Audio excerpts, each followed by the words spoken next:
to say earlier, but this film is eligible for the Audience Award. So on your way out, there's ballots. So if you want this film to win the Audience Award, vote. So please help me welcome back director Debbie Lum.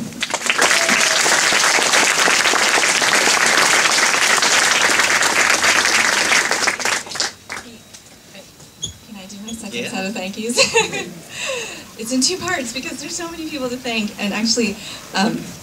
Just really quickly, we've had 3 sold-out screenings here. It's really amazing. I want to thank Karen Larson and Vince and her whole staff and Corey Tong for totally spreading the word. And I forgot to thank at the beginning, of course, Hyphen Magazine, who's Hyphen, who is moderating the panel, and Nicole Wong in particular. Just really quickly. Shelley Sutherland, and who threw,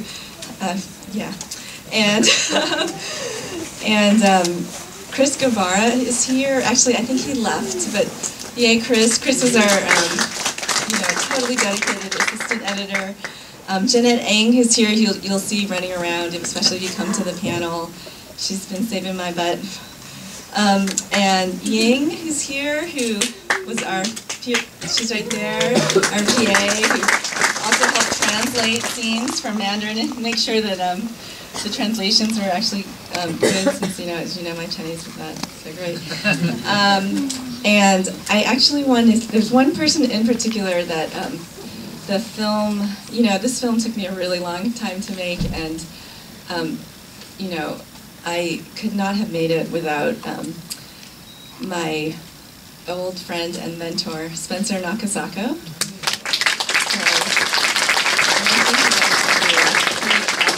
So much. So he's sort of like my, he's like sort of like a silent executive producer. That's what I always say. And then I also want to bring up a couple of people. So Tina Nguyen, who is the editor, also a co-writer and co-producer, is here from LA. So come on up, Tina. And then Mikiko James is here too. And one last little thing. Thank you to my husband Jonathan, who didn't really want to be in the film. He was barely in it. And my little girl Nina, who's here.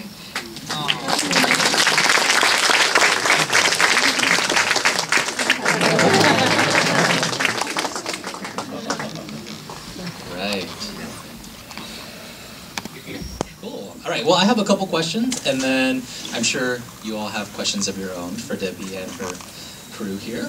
First off, maybe an update on Steven and Sandy. Have they seen the film? Where are they at now? Yeah. Steven and Sandy are still together. They're still together. They're going to celebrate their 4-year anniversary in August. Yeah. They've seen the film.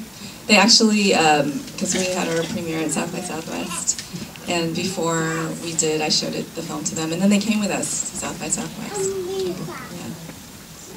Yeah. But they actually considered coming to today. They did, but Sandy's actually in China right now, and Steven didn't want to. He wanted to, he didn't want to come on his own. So. Well, speaking of South by. You play this film all around the nation, and have you been receiving different feedbacks from different places, or tell us about your journeys? That's an interesting question, because it's so nice to play here in San Francisco. I mean, when the film started and we were just sitting in here listening to the sort of collective groans that everybody was doing, which is definitely very different from when we played in Austin, right? And then last night, we were actually at Sebastopol, where, interestingly, it was mostly, I think the age of most of the people there were the same age as Steven, and silver-haired. I noticed one Asian American woman in the room who actually came up to me and said, when she walked in, somebody said, "Are you the filmmaker?" It's Sebastopol. So, I think that it's been a range of audience reactions, but actually, generally speaking, it's been nice because everyone sort of relates to it on some level, Great.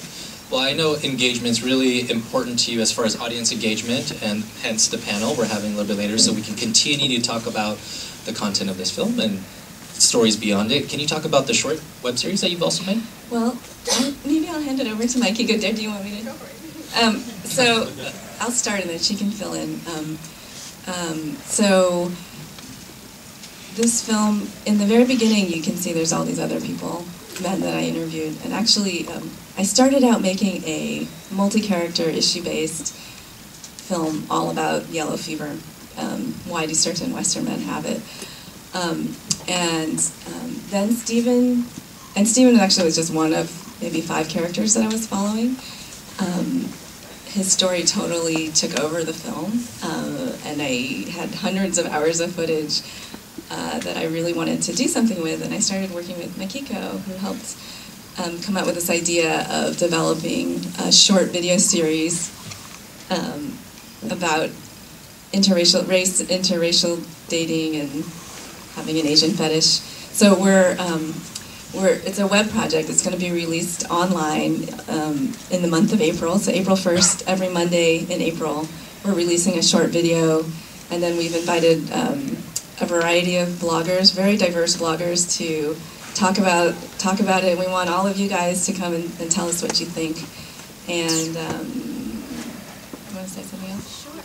Well, so as you saw in the film, it definitely follows very closely and intimately one couple, but there are so many issues and topics that come up when you hear yellow fever, interracial dating, and we really wanted to create a portal where everyone can weigh in and give their 2 cents in a thoughtful, hopefully non-anonymous commentary type of way where you're fully ready to admit your opinions on the issue. But that is some of the feedback we've gotten from the film, and a lot of the questions are, well, did you follow other people? Why did you choose this couple? And it is a very particular experience, and we know it's much broader than that. So we invite people to come to the website and join us on social media and join a really robust conversation about it. So we have a mailing list, and we hope you'll sign up to stay involved and in touch. If anyone out here is a blogger and would like to write on the issue, we definitely welcome that. So we'd love to hear from you.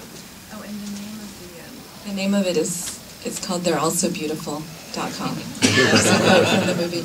And when I started this film, I went on to Craigslist and other places where Western men meet Asian women online, and interviewed a lot of people. And so all of these voices are part of the web series, and actually some of those people are here in the audience I'm seeing around.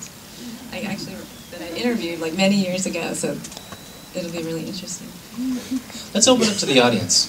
Questions for Debbie and her team. Yeah. This is for Debbie. Before you filmed Stephen, did you do a sit-down interview and find out why exactly you prefer Asian women over anything else? Well, that's exactly how it started. Could you repeat the question? It was Before you started filming Stephen, did you sit down and talk to him about why he preferred Asian women? Exactly. So the interviews I was just talking about, he was on a roster with 30, 40 other men that they had all posted ads on Craigslist, or they would belong to this website called AsiaFriendFinder.com. And I told him I'm a filmmaker. I'm exploring this topic. Would you like to talk to me about it? And so I had interviewed him. He said, so his story is that he actually started off, in the film, it mentions his son was really, kind of has yellow fever. His son always liked Asian women, and after 2 failed marriages with white women, he decided, hey, my son is really happy with his wife, maybe I should try Asian women. And he actually started out dating Japanese women, and then Filipino women, and finally just realized that it was China and Chinese women that really kind of clicked with him. And he definitely had a very particular orientation towards China. I think one thing that maybe doesn't come out in the film is that Stephen is this ex-hippie, kind of spacey, idealistic dreamer. That comes out, right? But in his experience, Chinese women were totally domineering and no-nonsense and pragmatic, and he actually liked the way that they kind of kicked his butt. Other questions? Yes. Oh, yeah, I was wondering, can you talk about all the footage you got, maybe like a favorite scene or storyline that you just couldn't quite find a place for, that you were, The question was, with all the footage, you know, what was a favorite storyline that didn't make it in?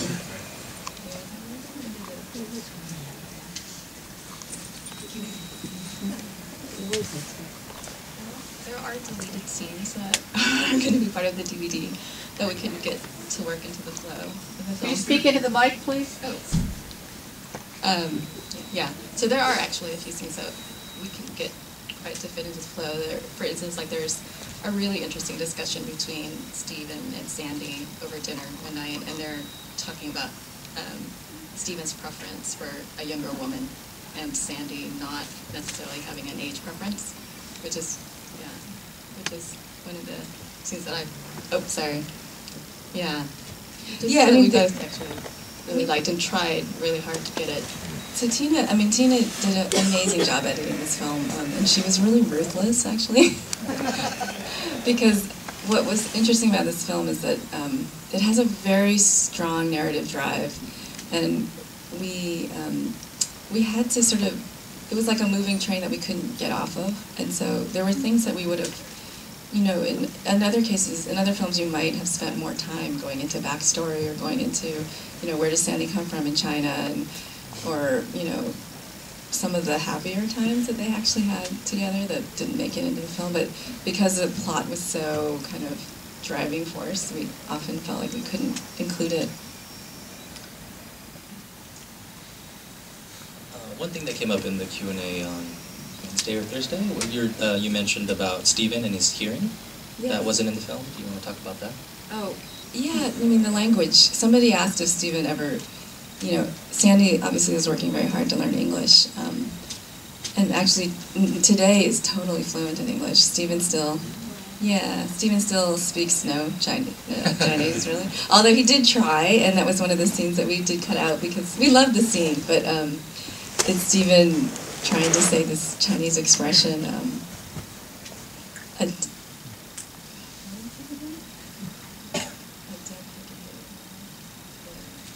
like one of those Chinese sayings, and it's like a dead pig in boiling water. Who's Chinese here? I know. You know, like you can't feel the pain because they're already a dead pig in boiling water. And he would say it in this Chinese that was so bad. I mean, he basically, to his credit, I guess, or to be a little bit more forgiving, he's kind of a little bit deaf in one ear. But yeah. I think we have time for one more question since we'll have more time at the panel. So, how about over there? Yeah. What recommendations or advice would you give to other first-time filmmakers for the film festival and distribution circuit? What recommendations for first-time filmmakers for film festivals and distribution? Oh my gosh, that's a good question. This film, I learned everything about. This was my first feature directing, and I've done a lot of editing, but directing and producing and distribution are a completely different animal. You kind of have to be, I mean, everyone says it is totally true, you have to find something you're totally passionate about, because it's going to be really painful. A lot of hard work, begging a lot of people for money, and to make your film, and then just really just being completely obsessive and dedicated to it. So. Seems like it's also important to have a strong team, as you mentioned. There's so many people here who are supporting you in the project. Yeah, it seems very helpful. That is a very, very important thing. Okay, well, I think that's the time we have now. Again, the panel is going to be happening across the street at the Union Bank Community Room. We hope to see many of you there. Thank you for coming. Thank you.